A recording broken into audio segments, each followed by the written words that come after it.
क्या खूब कहा है, जिंदगी में संकट का हर दरिया पार होगा, थोड़ी सी हिम्मत रखिए, देखना एक दिन चमत्कार भी होगा। हाय फ्रेंड्स, मैं हूँ आर मालविया और मैं लेकर आई हूँ आपके लिए एक इंटरेस्टिंग स्टोरी। तो आइए सुनते हैं। ये जो स्टोरी है वो एक नगर के एक धनवान सेठ की है, जिनके पास बहुत सारी फैक्ट्रियाँ हैं, जिनके पास बहुत सारी गाड़ियाँ हैं, बहुत सारे बंगले हैं, नौकर चाकर है और पैसे की इनके पास किसी भी प्रकार से कोई भी प्रॉब्लम नहीं है। ये जो सेठ जी है वो एक दिन इनके ऑफिस से घर लौटते हैं। घर में ये देखते हैं कि पूजा चल रही है, बट ये उस पूजा में नहीं बैठते हैं। क्योंकि इनको भगवान पर विश्वास नहीं होता है। ये थोड़े से स्वभाव से नास्तिक टाइप के होते हैं। तो डायरेक्ट अपने रूम में चले जाते हैं और वहां पर थोड़ा सा रेस्ट करते हैं।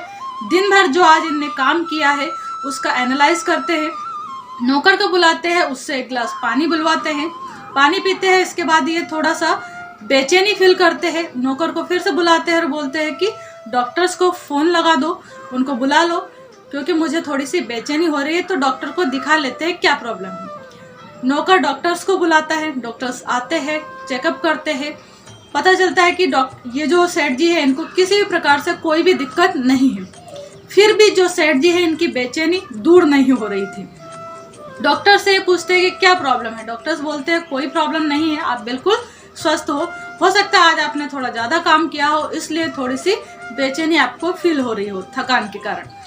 तो ये जो सेठ जी है वो डॉक्टर्स को बोलते हैं फिर भी आप मुझे कुछ दवाइयाँ लिख दीजिए ताकि मैं इनको खा के आराम से सो पाऊँ, थोड़ा सा अच्छा फील कर पाऊँ। डॉक्टर्स इनको कुछ दवाइयाँ लिखते हैं और साथ में इनको नींद की दवाई भी लिख देते हैं ताकि इसको लेने के बाद सेठ जी को नींद आ जाए और ये आराम से सो पाए। अब जो सेठ जी है वो सारी दवाइयाँ ले भी लेते हैं, फिर भी इनको नींद नहीं आती है। रात में ये उठते हैं और नीचे जो इनके बंगले के पास जो गार्डन बना है उसमें ये घूमने के लिए जाते हैं। सोचते हैं थोड़ी सी ताज़ी हवा ले लूँ, शायद कुछ अच्छा फील हो, तो वहाँ पर गार्डन में घूमते हैं। फिर भी इनके मन की जो बेचैनी है वो दूर नहीं होती। फिर ये जो इनका गार्डन है उससे थोड़ा बाहर निकल कर रोड के ऊपर टहलने लगते हैं।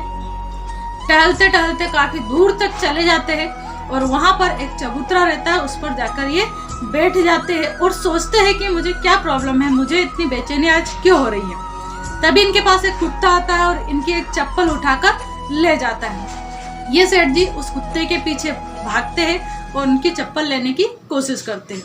थोड़ा चिल्लाते हैं तो कुत्ता जो है वो एक झोपड़ी के पास इनकी चप्पल को ले जाकर छोड़ देता है और वहाँ से भाग जाता है। अब सेठ जी इस झोपड़ी के पास से अपनी जो चप्पल है वो उठाते हैं और पाँव में पहनकर घर आने के लिए मुड़ जाते हैं। तभी इनको किसी महिला की रोने की आवाज़ सुनाई देती है। ये सोचते हैं कि हो सकता है किसी कारण से रो रही होगी, मैं चलता हूँ।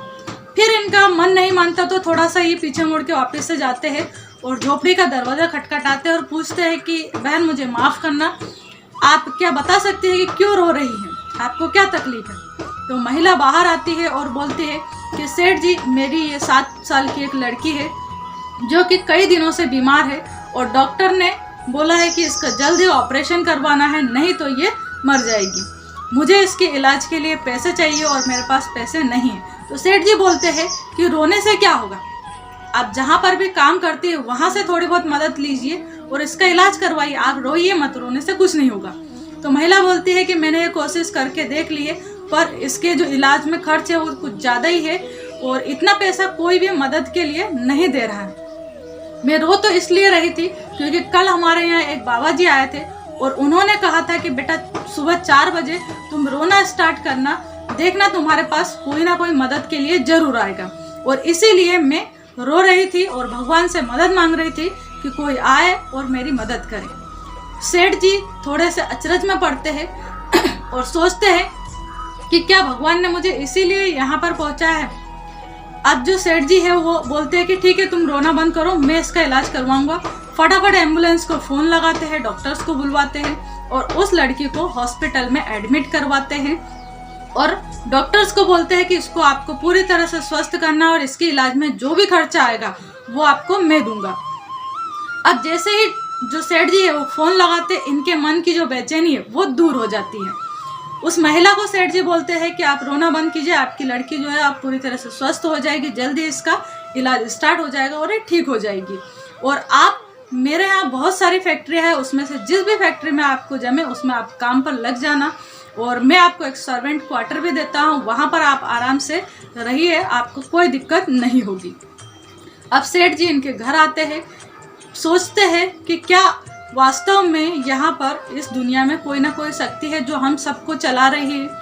तो वो सोचते हैं कि अगर वाकई में भगवान है तो हम क्यों जाति और धर्म के नाम पर एक दूसरे से लड़ते रहते हैं।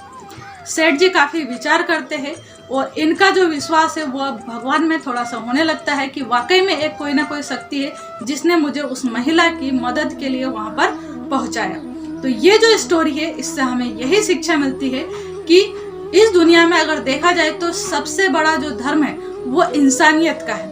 हमें एक दूसरे की हमेशा मदद करनी चाहिए और भगवान पर विश्वास रखना चाहिए। कभी ना कभी जरूर चमत्कार होता है, साथ में हमें कर्मों का जो फल है उसके ऊपर भी विश्वास रखना चाहिए और हमें एक दूसरे की हमेशा मदद करना चाहिए। अगर हम किसी की मदद करते हैं तो वो जो मदद है वो हमारे पास एक दिन रिटर्न होके वापस से आती है, कोई दूसरा हमारी भी एक दिन मदद करता है। साथ ही इससे हमें ये भी शिक्षा मिलती है कि एक दूसरे को हम ज्यादा ज्ञान ना बांटे, ज्ञान बांटने से कुछ नहीं होता, हमें मुस्कान बांटनी है, यानी एक दूसरे की मदद करना है, एक दूसरे के चेहरे पर हंसी लाने की कोशिश करना है। अगर हम एक दूसरे की मदद करते हैं तो मान के चलिए कि हम सभी प्रकार की जो पूजा पाठ है वो सब कुछ कर लेते हैं। अगर जीवन में हमने कोई पूजा पाठ नहीं किए तो भी भगवान आपको कभी कुछ नहीं बोलेगा कि आपने मेरी कभी कोई सेवा या पूजा क्यों नहीं की। आप बस एक दूसरे की मदद करते रहिए। तो thank you so much for listening this story. Thank you.